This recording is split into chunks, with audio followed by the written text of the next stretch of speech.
Joining me now to talk more about this, trial attorney and legal analyst Misty Marris. Misty, good to see you. So does Harry have an uphill battle here? Does he need proof? Does he need evidence?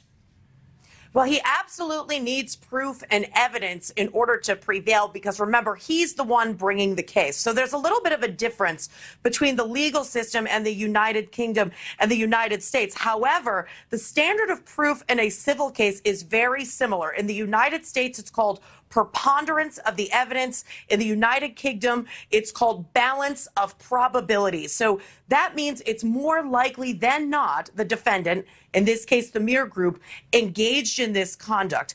But what's more shocking is that we have a royal on the stand under cross-examination, and the way that the legal system plays out in the United Kingdom, you're not allowed to prepare your witnesses. So this is the first time that he's actually verbally telling his story, and it's under the guise of an intense cross-examination. So this is really a landmark case as far as the press and the royals are concerned. And what is Prince Harry after here, right? What's the ultimate goal?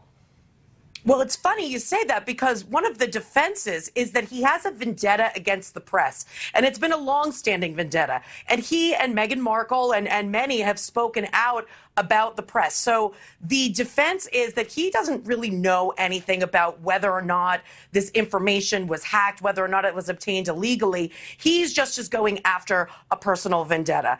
Look, there's money if he's victorious. There could be money. Is that his goal?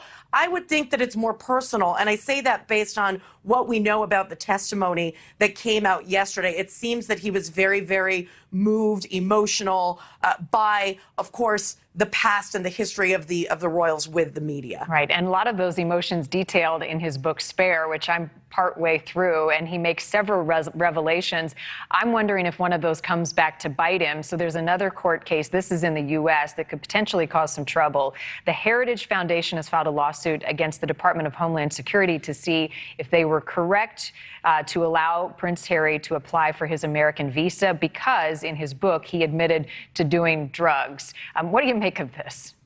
Oh, my gosh. Well, this is why, as an attorney, we always say less is more. Whatever you put out there in the media, that is fair game. That becomes public knowledge. It's no longer something that needs to be obtained through the legal process, through discovery. It's there, and it can open up the door to other questions, to requests for more documents, to requests for testimony, to requests made that will be under oath. So it certainly gives an avenue for the U.S. government to take an action, whether or not that was something that was just published, was it exaggerated, whatever it might be, there will be a legal battle. And look, you kind of shoot yourself in the foot putting out some of that information because it can lead to more scrutiny and more discoverable information that could ultimately be relevant in this type of proceeding. And once again, putting him back in the public eye, which is a place he says he doesn't want to be. All right, it's interesting. Misty Marris, as always, appreciate your perspective.